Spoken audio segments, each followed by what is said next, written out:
And that little tingle kind of sound there in the background lets us know that we are live, but I don't think there was a whole lot of doubt about that to begin with. How are you this morning, Barrett? I am feeling alive, so I appreciate that check-in. And yeah, as we were just talking about, glad that spring is marching forward steadily and gradually. Um, just hearing as I was getting ready this morning, the birds chirping outside, and yeah, there's just a kind of a sense of that world coming back from that quiet winter. In a sense, it was quiet anyway. Yes, absolutely. It was a beautiful storm that came through. I love these fast-moving spring rainstorms because you get a little bit of thunder and lightning. And of course, here in the material world, that does have a profound effect because lightning um, creates not only ozone, but it releases nitrogen. So we'll see all of our trees start budding more rapidly now, and the grass turning bright green, and got a nice little sprinkling of water and nitrogen to start the 1st of April off, which is a beautiful thing.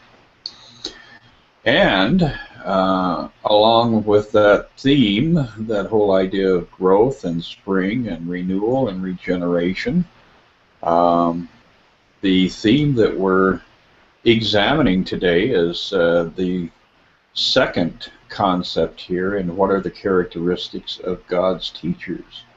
And that is honesty. And I find it interesting how the Course really brings us around over and over again to redefine things that we're, not entirely always on point with.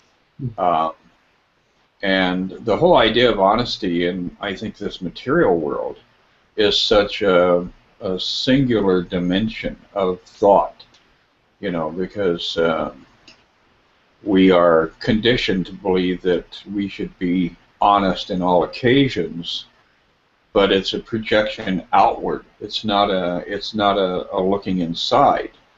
And I think that this particular passage in the Course is really, really powerful because it turns things around and it causes us to look at what honesty really is in a very personal and intimate way.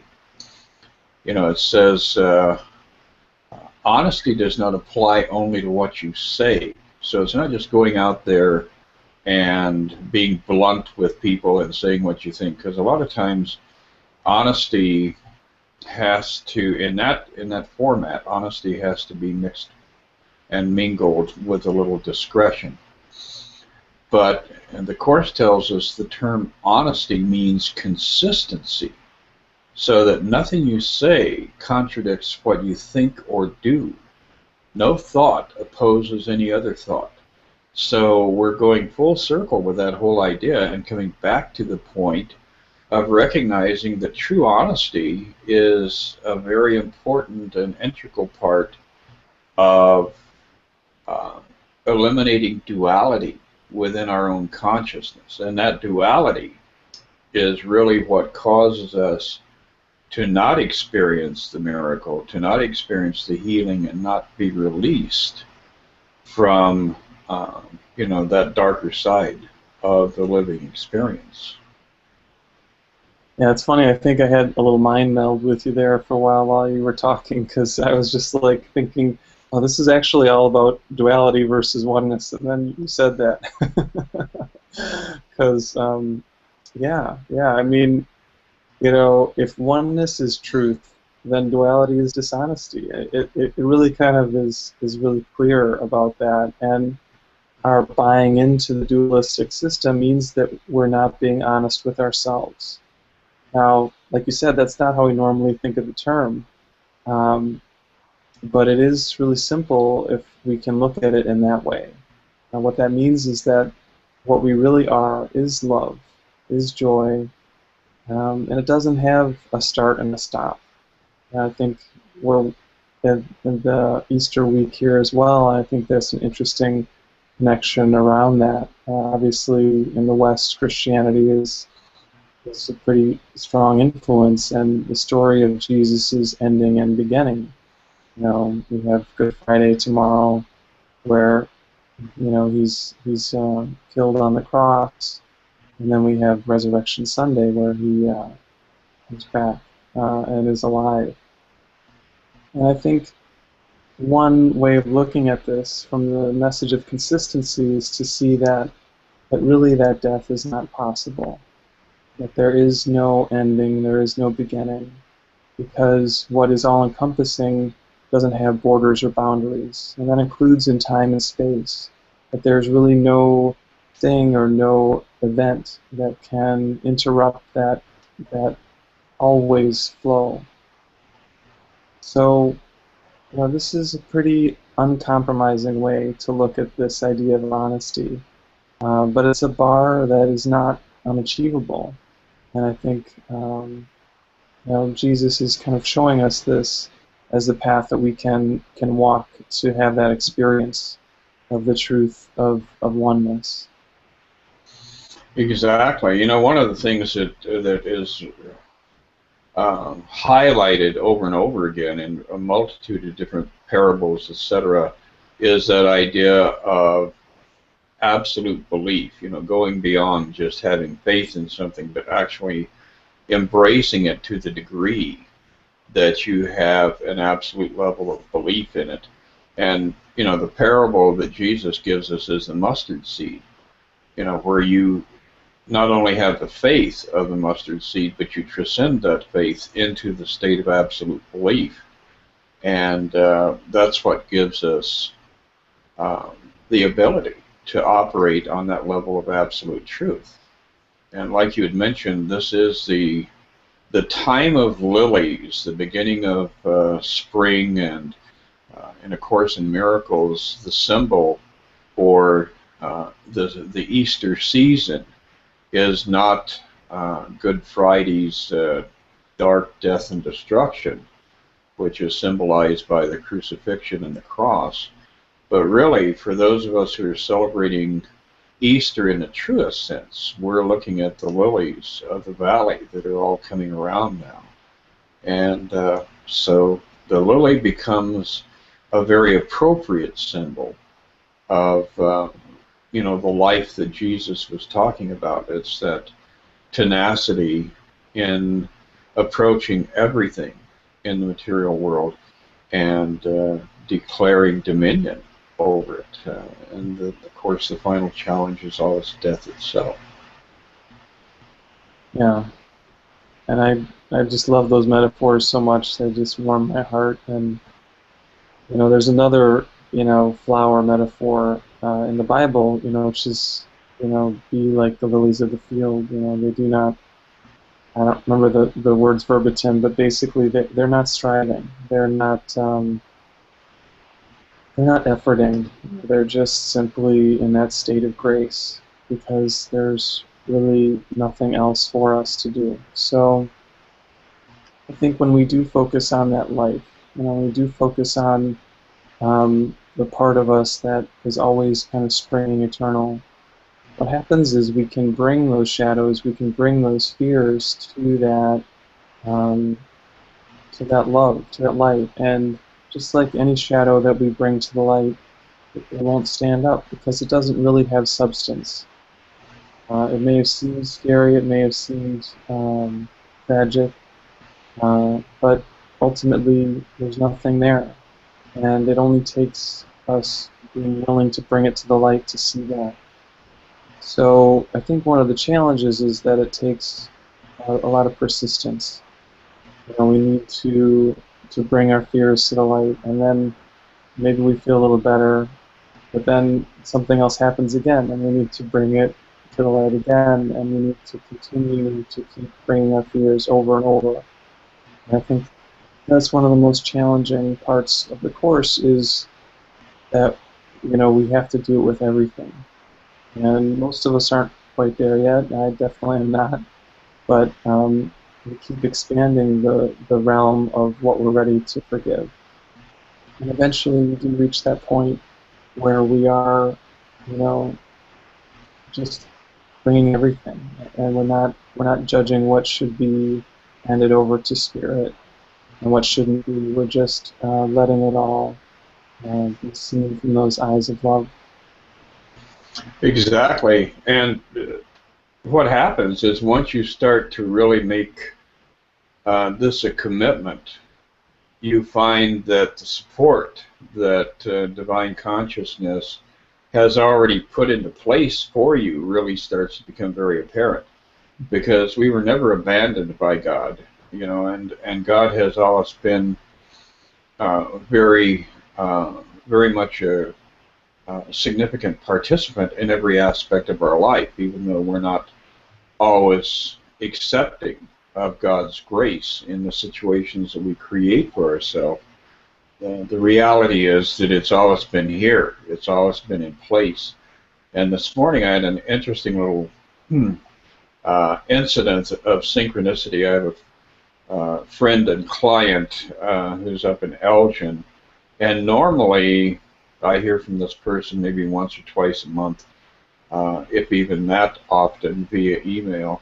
And an email appeared right before we started to put the show together, and I thought this was, the power of Spirit acting through him to validate what we're discussing here. And it's a passage from Andrew Carnegie.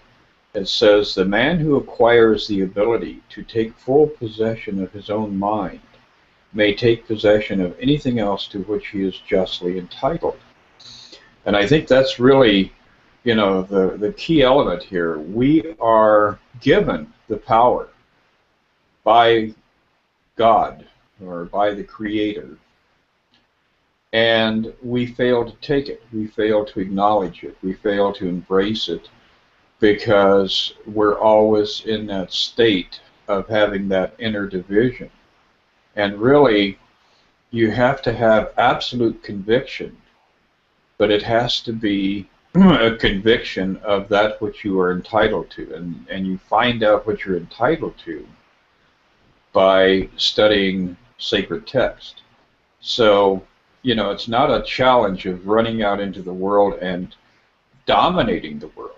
The real core essence of what we're all aspiring to is to simply get what is rightfully ours, and to realize that it was already given. It was never withdrawn.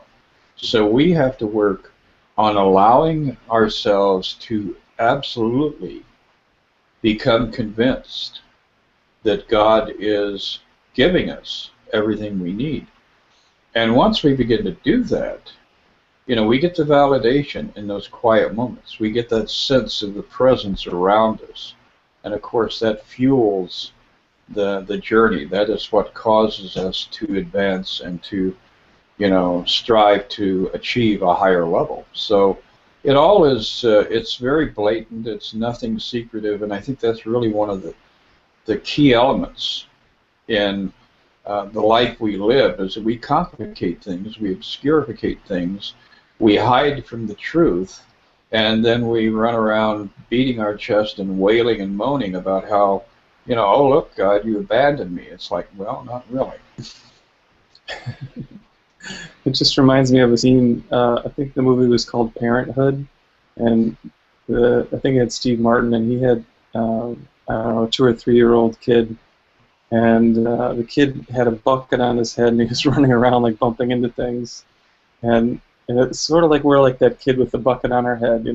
We put the bucket on our head, we run around. Why is it so dark? Why don't you help me? And then every now and then we let Jesus help us take the bucket off. Like, oh right, yeah, we were always here.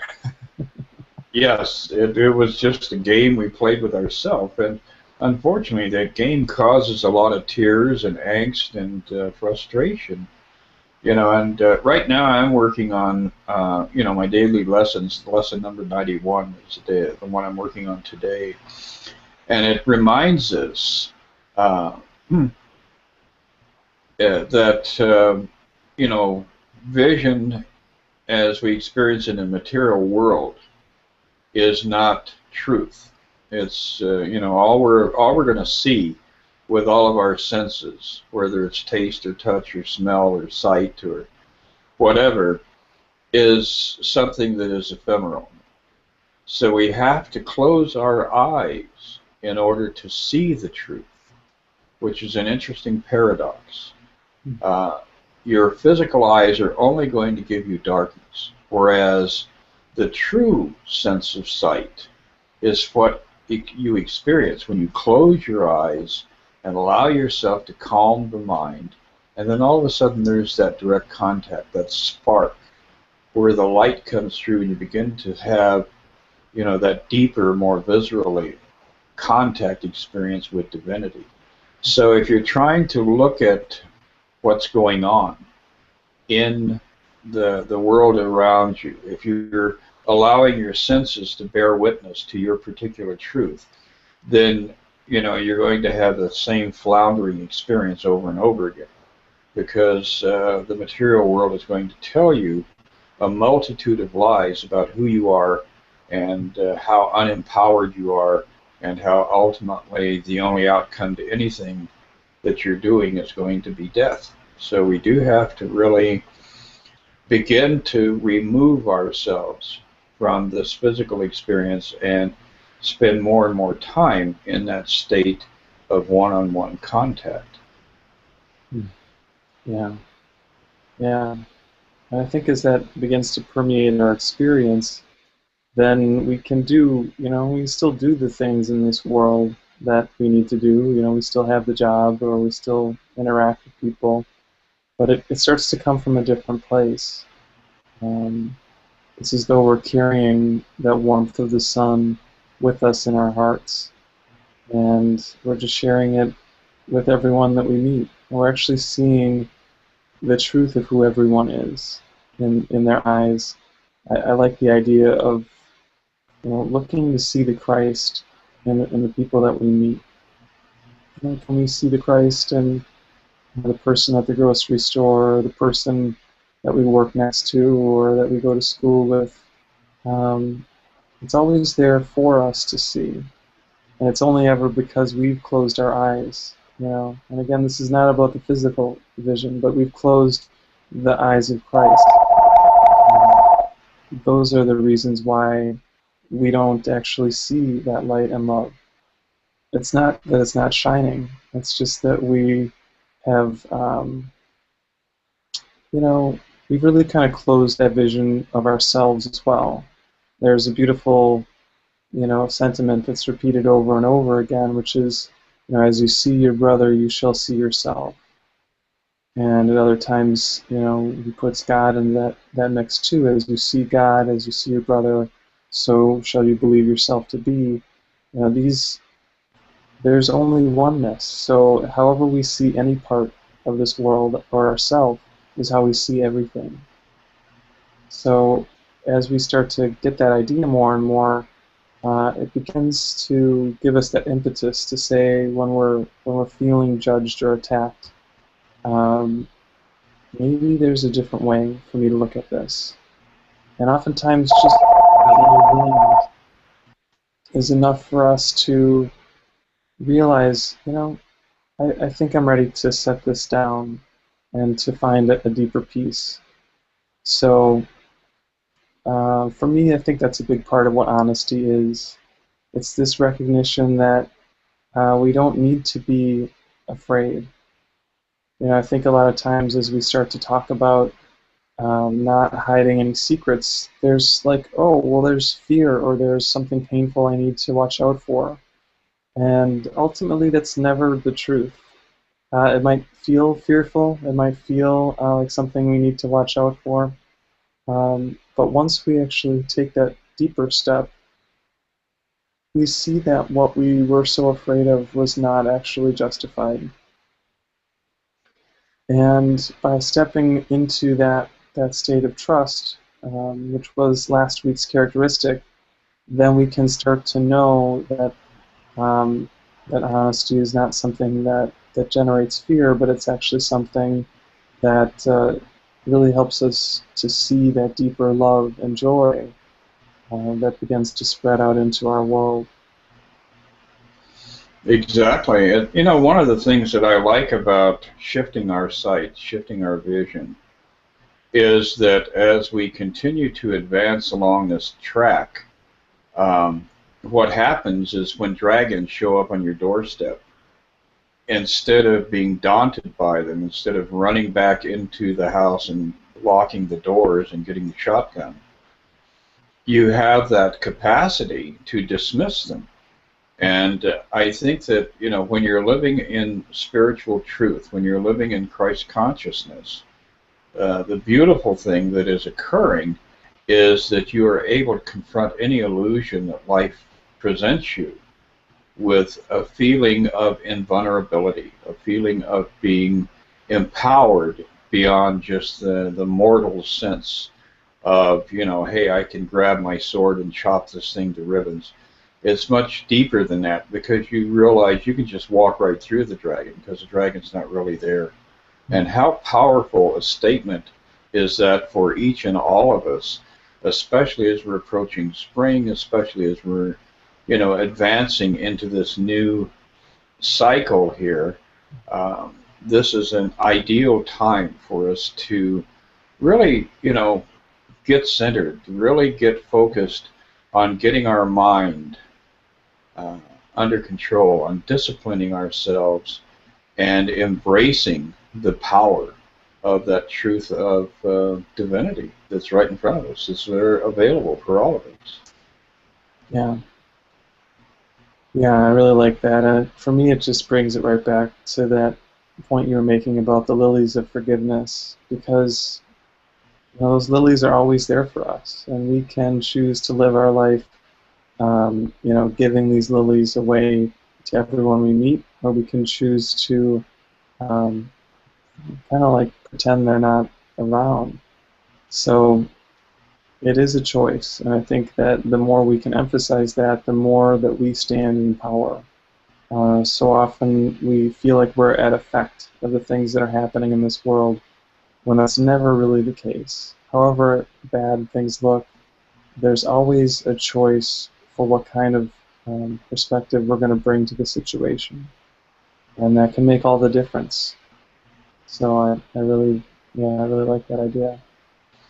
Yes, it's time for all of us to join Jesus out there on the water. When they were in the boat and having the storm arrive, and all of a sudden the apostles were in a panic, and Jesus walks out in the water, and I think that really is a very powerful image for all of us to embrace as often as we can. Is that we can walk on the water. We do have an invisible bridge. We have a support system that is consistent, that is always there, that is divine, and all we have to do is stop believing the images of fear that this mortal world conditions us with over and over and over again. Yeah, well said. Well, Barrett, it has been a interesting and enlightening discussion this morning. I thank you for sharing some time with me here. And we are amping up as we're moving into May and then June. Of course, June is going to be that next big adventure here with us having a collaboration of A Course in Miracles people and inviting as many people as would care to show up. Yeah, it's going to be a really fun event, and so you can just mark the day down as Saturday, January 13th, and we'll have more details on that as we get closer to the event. But yeah, hopefully, if you're anywhere near Chicago, you can make it to our gathering. Yes, and it's not January 13th; it's June 13th. Oh, but June 13th. I said June in my brain, but I guess in my mouth January came out. Yes, that's working on getting the mind completely united here. So I do that so often anymore, I don't even make excuses for it myself. But anyway, yes, and we've got 3 or 4 other people now that are definitely committed to being participants here. Yeah. Right now we're at around 5 or 6 teachers of A Course in Miracles that'll be sharing, and at least some music will be part of it, and some food. So it's going to be a whole lot of a beautiful community together. Yes, it's going to be a really exciting and wonderful experience. So come walk on water with us because we will be showing signs and miraculous phenomena, I'm sure, all over the place. All right, yeah, I guess it's the new version of the Tony Robbins seminar. So Yes, where you get to walk across the room to get your sandwich instead of across a bed of coals to impress your neighbor. Great. Well, I will see you in 1 week, Barrett. You have a fantastic week. I will. You too, Chris. Have a happy Easter. Yes, you as well.